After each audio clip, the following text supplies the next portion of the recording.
আজকে আমরা দেখব ঢাকা বিশ্ববিদ্যালয়ের কলা অনুষদে নেওয়া বিভিন্ন সরকারি ব্যাংকের ম্যাথের সলিউশন। আজকের অধ্যায়টা হবে নাম্বার সিস্টেমের উপরে। প্রথম অঙ্কটা হলো which of the following is the average of first five prime number. বলছে প্রথম পাঁচটি মৌলিক সংখ্যার গড় কত হবে। তাহলে প্রথম পাঁচটি মৌলিক সংখ্যা কি? সবচেয়ে ছোট মৌলিক সংখ্যা 2, তারপরে আসছে 3, তারপরে আসছে 5, 7 এবং 11। এই পাঁচটি মৌলিক সংখ্যাকে যোগ করে যদি আমরা 5 দিয়ে ভাগ দিই তাহলে অ্যাভারেজ পেয়ে যাব। অ্যাভারেজ কত হবে? এটা যদি আমরা ক্যালকুলেশন করি 5.6 পাবো। অর্থাৎ এই প্রশ্নের উত্তর হবে 5.6। তারপরের অঙ্কটা বলছে if m and p are positive integer and m plus p into m is even which of the following must be true. তাহলে এম এন্ড পি যদি ধনাত্মক পূর্ণ সংখ্যা হয় ও m plus p into m যদি জোড় হয় তাহলে নিচের কোনটি অবশ্যই সত্য হবে? তাহলে এগুলোর ক্ষেত্রে আমরা অপশন টেস্ট করে করতে পারি।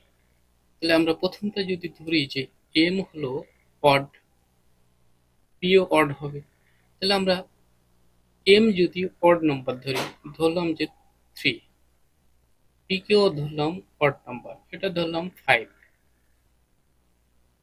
ইন্টু এম দেওয়া আছে, তাহলে এম তো আমরা ধরেছিলাম কত? 3 ধরেছিলাম।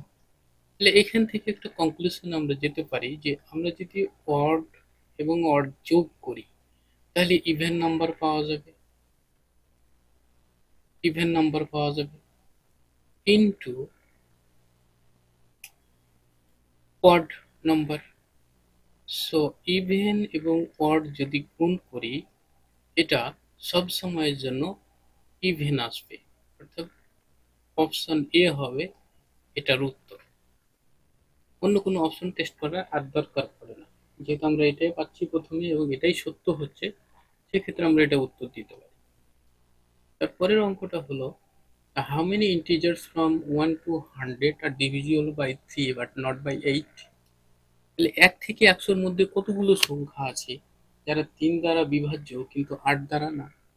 তাহলে আমরা শেষ সংখ্যাটাকে কত দিয়ে ভাগ দিব? 3 দিয়ে। তাহলে অ্যাপ্রক্সিমেটলি আমরা পাবো 33। এতগুলো সংখ্যা আছে, অর্থাৎ 33টি সংখ্যা আছে 1 থেকে 100 এর মধ্যে, যেগুলোকে আমরা 3 দিয়ে ভাগ দিতে পারবো। এখন যদি বলে যে কোনো একটা সংখ্যা দ্বারা ভাগ যাচ্ছে এবং অন্যটা দ্বারা ভাগ যাচ্ছে না, সেক্ষেত্রে আমরা ওই দুইটা সংখ্যার এলসিএম নেব। তাহলে 3 এবং 8 এর যদি এলসিএম নিই লসাগু কত হবে? 24। এবং এই 100 কে আমরা লসাগু দিয়ে ভাগ দিব। 100 কে যদি আমরা 24 দিয়ে ভাগ দিই, অ্যাপ্রক্সিমেটলি 4 নাম্বার আছে যেগুলো এদের এলসিএম এলসিএম দিয়ে ভাগ দিয়ে আমরা এই 4 পাবো। 4টা সংখ্যা আছে। সেক্ষেত্রে আমরা কি করতে পারি? টোটাল যতগুলো সংখ্যা পেলাম সেটা থেকে যদি আমরা 4 বাদ দিয়ে দিই তাহলে কত পাবো? 29 পাবো। অর্থাৎ 29টা সংখ্যা আছে 1 থেকে 100 এর মধ্যে, যেগুলো 3 দ্বারা ভাগ যাবে কিন্তু 8 দ্বারা ভাগ যাবে না।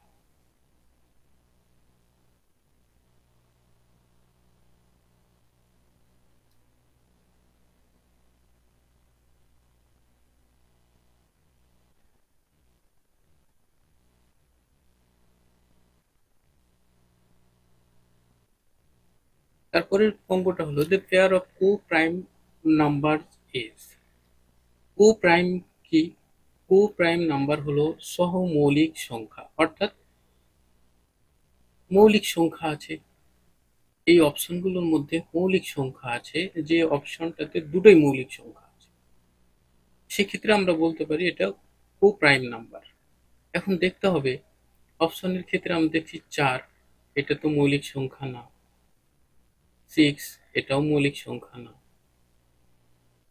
110, এটাও মৌলিক সংখ্যা না। একমাত্র এই এ অপশনে দুইটা মৌলিক সংখ্যা আছে এবং এদের মধ্যে শুধুমাত্র 1 এর মিল আছে, আর কোনো সংখ্যার মিল নাই। সেক্ষেত্রে আমরা বলতে পারি যে 2 এবং 3 হবে এ কো-প্রাইম নাম্বার। তারপরে হচ্ছে the average of the smallest and largest primes between 60 and 80। তাহলে 60 এবং 80 এর মধ্যে সবচেয়ে ছোট এবং সবচেয়ে বড় মৌলিক সংখ্যার গড় কত হবে সেটা চেয়েছে। তাহলে 60 থেকে 80 এর মধ্যে সবচেয়ে ছোট মৌলিক সংখ্যা হলো 61 এবং সবচেয়ে বড় মৌলিক সংখ্যাটা হলো 79। এই দুইটাকে যোগ করে যদি আমরা 2 দিয়ে ভাগ দিই তাহলে অ্যাভারেজ পেয়ে যাব।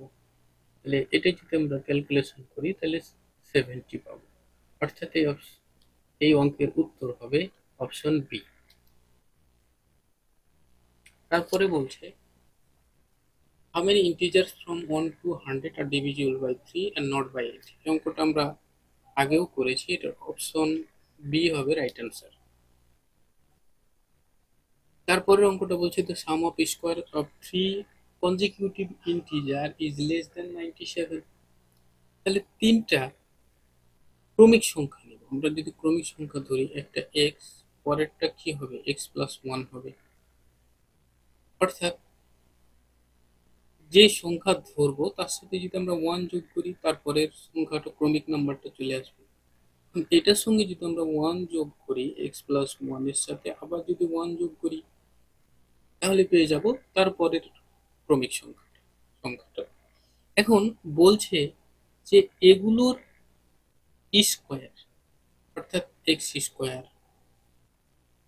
X plus one whole square আর x plus two whole square, এগুলোর যদি আমরা যোগফল নিই, দ্য সাম অফ স্কোয়ার, তাহলে কি হবে, is less than is less than 97।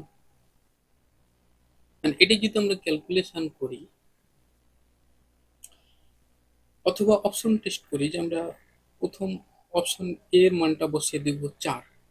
আমরা যদি 4 বসাই তাহলে কত পাবো, 77 পাবো। এইটা ক্যালকুলেশন করে এই পুরোটুকু ক্যালকুলেশন করলে 77 পাবো, যেটা 97 থেকে ছোট।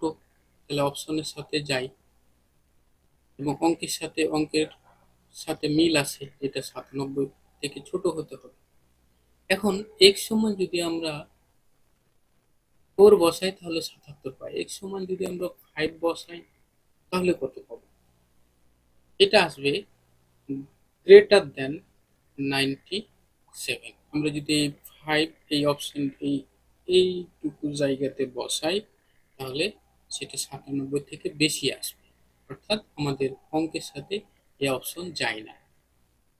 তাহলে সবচেয়ে ছোট সংখ্যাটা কত হবে, 4 হবে। রাইট অ্যান্সার হবে এ। পরের অঙ্কটা বলছে the difference between two number is 5 and the difference between their square is 65। what is the larger number। তাহলে দুইটা সংখ্যার পার্থক্য, আমরা দুইটা সংখ্যা যদি এক্স ওয়াই ধরি তাহলে এই সংখ্যা দুটার পার্থক্য কত হবে, 5 হবে। এবং এই সংখ্যা দুটার বর্গের বর্গের পার্থক্য বর্গের পার্থক্য কত হবে, 65 হবে। তাহলে এটার সূত্র তো আমরা জানি, এ প্লাস বি এবং এ মাইনাস বি ইকুয়াল 65। আমরা যদি মান বসাই এটা, তাহলে এক্স প্লাস ওয়াই ইকুয়াল, তাহলে এক্স মাইনাস ওয়াই এই মানটা আমরা এখানে পেয়েছি 5। যদি 5 বসিয়ে দিই তাহলে এটার সাথে ইনটু হয়, ইনটু এই দিকে গেলে আবার ভাগ হয়ে যাবে। সেক্ষেত্রে আমরা একবারই করে দিলাম 65। So x plus y equal পাবো 13। এখন বলেছে যে এখানে সবচেয়ে বড় সংখ্যাটা কত হবে। তাহলে এরকম যদি হয় যে দুইটা সংখ্যার যোগফল দেওয়া আছে এবং দুইটা সংখ্যার বিয়োগফল দেওয়া আছে, তাহলে বড় সংখ্যাটা যদি আমরা বের করতে চাই, লার্জার নাম্বার, লার্জার নাম্বার, তাহলে ওই দেওয়া সংখ্যা দুইটাকে যোগ করতে হবে। তাহলে 13+5 এবং 2 দিয়ে ভাগ দিতে হবে, তাহলে বড় সংখ্যাটা বের হয়ে যাবে। আর আমরা যদি এটা বিয়োগ করে 2 দিয়ে ভাগ দিই তাহলে স্মলার নাম্বারটা বের হবে, তাহলে এটা হবে 9। তাহলে option D is the right answer. তারপরের অঙ্কে বলছে if n-5 is an even integer, what is the next large consecutive even integer? তাহলে n-5 ইকুয়াল যদি ইভেন হয়, বলছে ইভেন ইন্টিজার,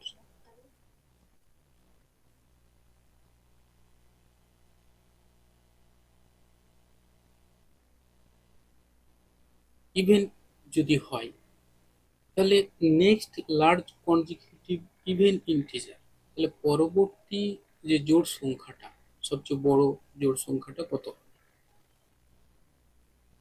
সেক্ষেত্রে যদি আমরা জোড় নিয়ে আসতে চাই, ক্রমিক কিন্তু জোড় সংখ্যা আমরা জানি, আমি যদি এক্স একটা জোড় সংখ্যা ধরি, এর পরবর্তী জোড় সংখ্যাটা যদি আমাকে নিয়ে আসতে হয় তাহলে তার সঙ্গে 2 যোগ করতে হয়, তাহলেই পরবর্তী ক্রমিক সংখ্যাটা জোড় পেয়ে যাব। তাহলে এটার সাথে যদি আমরা 2 যোগ করি, এটার সঙ্গে যদি 2 যোগ করি তাহলে পরবর্তী ক্রমিক ইভেন ইন্টিজারটা পেয়ে যাব। তাহলে n-3, এটাই হবে এই প্রশ্নের অ্যান্সার। তাহলে B is the right answer. পরের অঙ্কটা বলছে how many integers from 1 to 1000 আর divisible by 30 but not by 16। তাহলে 1 থেকে 1000-এর মধ্যে কতগুলো সংখ্যা আছে যা 30 দ্বারা ভাগ যাবে কিন্তু 16 দ্বারা ভাগ যাবে না? এক্ষেত্রে আমরা এর আগে যে অঙ্কটা পড়লাম যে 1 থেকে 100-র মধ্যে 3 দিয়ে এবং 8 দিয়ে ভাগ যাবে, এই অঙ্কটা যেভাবে সমাধান করেছিলাম ঠিক একই পন্থায় আমরা যদি এটা সমাধান করি, সেক্ষেত্রে প্রথমে 1000-কে আমরা 30 দিয়ে ভাগ দিব, তাহলে পাবো 33, এবং এই দুইটার এলসিএম 30 এবং 16 এর এলসিএম নিলে যেটা পাবো 240, এটা ভাগ দিলে আমরা পাবো 4 অ্যাপ্রক্সিমেটলি এই দুটার ক্ষেত্রে। তাহলে এখন আমরা 33 থেকে যদি 4 বিয়োগ করি তাহলে পাবো 29, অর্থাৎ অপশন এ হবে এটার সঠিক উত্তর। তারপরের অঙ্কটা বলছে if x is an integer and y equal -2x - 8, what is the least value of x for which y is less than 9? তাহলে x যদি পূর্ণ সংখ্যা হয় এবং y সমান যদি -2x - 8 হয়, তাহলে x এর কোন ভ্যালু আছে সবচেয়ে ছোট, যেটার কারণে y এর মান 9 এর থেকে ছোট হবে?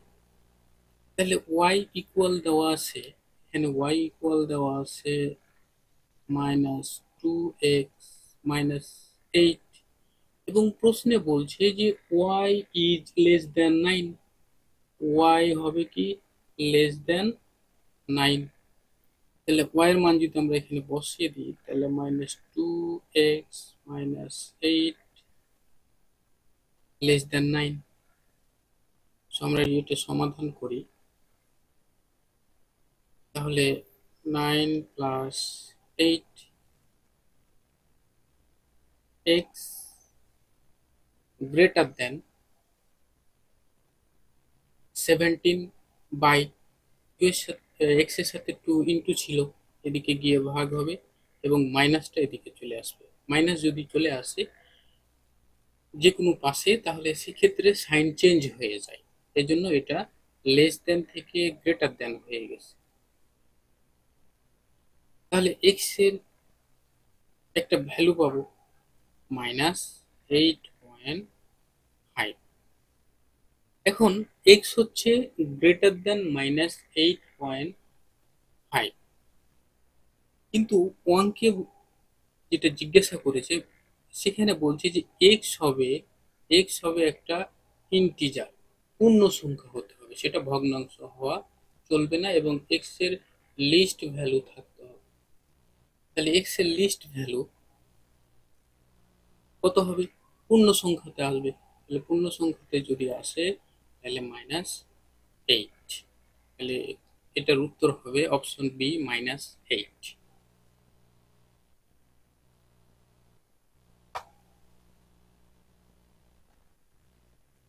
পরের অঙ্ক বলছে the sum of three consecutive integer is less than 75. What is the greatest possible value of the smallest one? যে তিনটা ক্রমিক সংখ্যার যোগফল যদি 75 থেকে কম হয় তাহলে সবচেয়ে ছোট সংখ্যাটি বড় হওয়ার সম্ভাবনা সবচেয়ে কত বড় হবে? সবচেয়ে ছোট সংখ্যাটি সর্বোচ্চ কত হতে পারে? সেক্ষেত্রে আমরা যদি একটা এক্স ধরি, যেহেতু কনজিকিউটিভ বলেছে, পরেরটা হবে এক্স প্লাস ওয়ান, তারপরেরটা হবে x plus one plus one, এবং এই সবগুলোর যোগ দ্য সাম বলেছে। তাহলে যোগ যদি করি এটা কি হবে? Less than 75।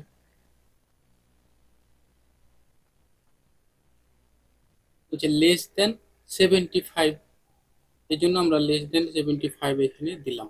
সবগুলো যদি যোগ করি তাহলে 3x প্লাস 1 তাহলে 375 হবে। তারপরে যদি আমরা একটু সমাধান করি, 3x লেস দেন 75 থেকে 3 বাদ, x লেস দেন 75 থেকে 3 বিয়োগ করলে 72/3।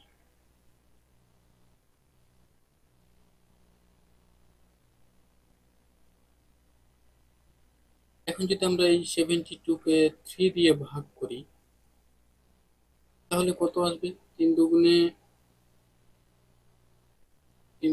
6,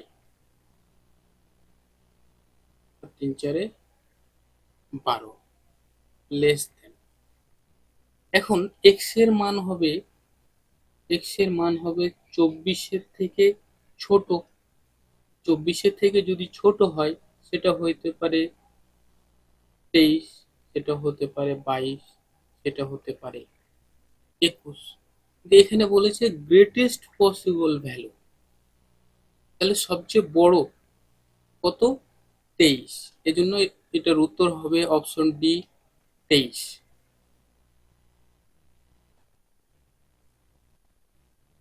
তারপরের অঙ্ক বলছে in each expression below n presents a negative integers, which expression could have a negative value.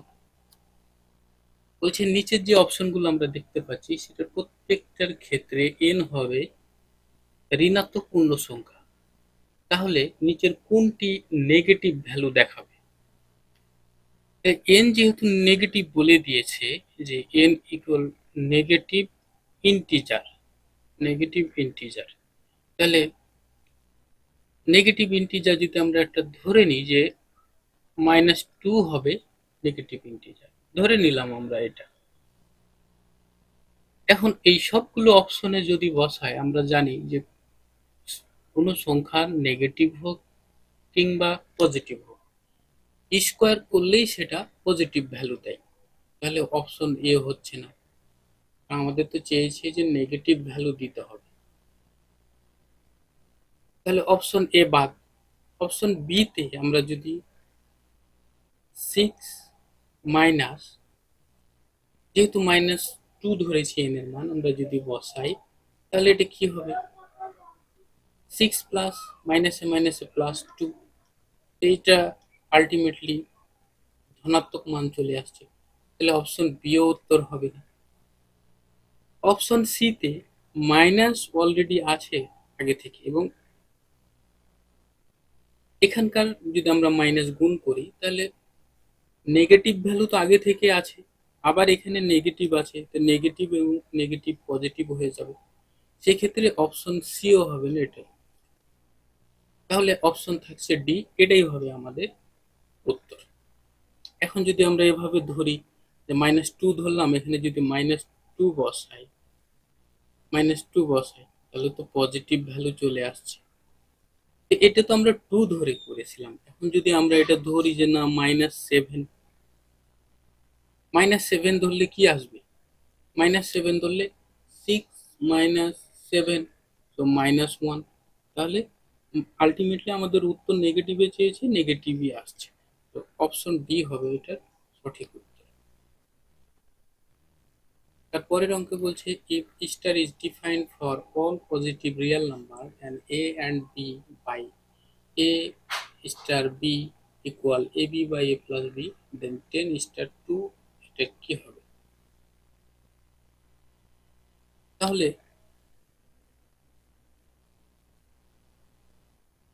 স্টারের চিহ্ন বি ইকুয়াল দেওয়া আছে a b by a plus b. এখন এইখানে এর পরিবর্তে কি দেওয়া আছে? 10 দেওয়া আছে। সেক্ষেত্রে আমরা এই জায়গায় 10 বসিয়ে দিতে পারি, ইন্টু বি এর জায়গায় এই যে বি এর অ্যাস্টেরিক চিহ্নের পর 2 আছে, সেখানে আমরা বি এর মানটা 2 ধরে নিব। তাহলে 10 প্লাস তাহলে 20 বাই 12, তাহলে 4 5 20 আর 3 4 12, তাহলে 5/3। এটার উত্তর হবে 5/3, অপশন এ। এক্ষেত্রে এখানে এ বি হতে পারে, এক্স ওয়াই হতে পারে, এম এন হতে পারে, সবগুলোর ক্ষেত্রে একই নিয়ম প্রযোজ্য। সেই সংখ্যাটা বলছে if both x and y are primes number, যদি x এবং y মৌলিক সংখ্যা হয়, which of the following cannot be the product of x and y, তাহলে x এবং y এর প্রোডাক্ট গুণফল নিচের কোনটি হতে পারে না? কখন হতে পারে না? বলছে যে x এবং y দুটোই প্রাইম নাম্বার হবে। আমরা ধরে নিলাম যে x সমান 2 প্রাইম নাম্বার এবং y সমান 3, এটা আমরা ধরে নিলাম দুটো প্রাইম নাম্বার, এবং এই দুইটাকে যদি গুণ করি তাহলে 6 আসতে পারে। কিন্তু বলছে ক্যান নট, হবে না, দুটো প্রাইম নাম্বারকে গুণ করলে এই অপশনের এমন একটা সংখ্যা আছে যেটা আসবে না। তাই সেক্ষেত্রে আমরা 2 এবং 3 ধরে কিন্তু চলে এসছে 6, তাহলে অপশন এ বাদ। অপশন বি যদি আমরা ধরলাম যে x সমান হলো 2 এবং y সমান হলো 5, আমরা এটা প্রাইম নাম্বার ধরে নিলাম। এই দুইটাকে যদি গুণ করি তাহলে 10 আসছে। সেক্ষেত্রেও তো আমাদের অপশন বি তে 10 আছে, তাহলে এটাও হবে না। এবার x সমান যদি আমরা 5 ধরি এবং y সমান যদি 7 ধরি, দুটাই প্রাইম নাম্বার, গুণ করলে 535, সেক্ষেত্রেও তো অপশন সি তে আছে, এটাও হবে না।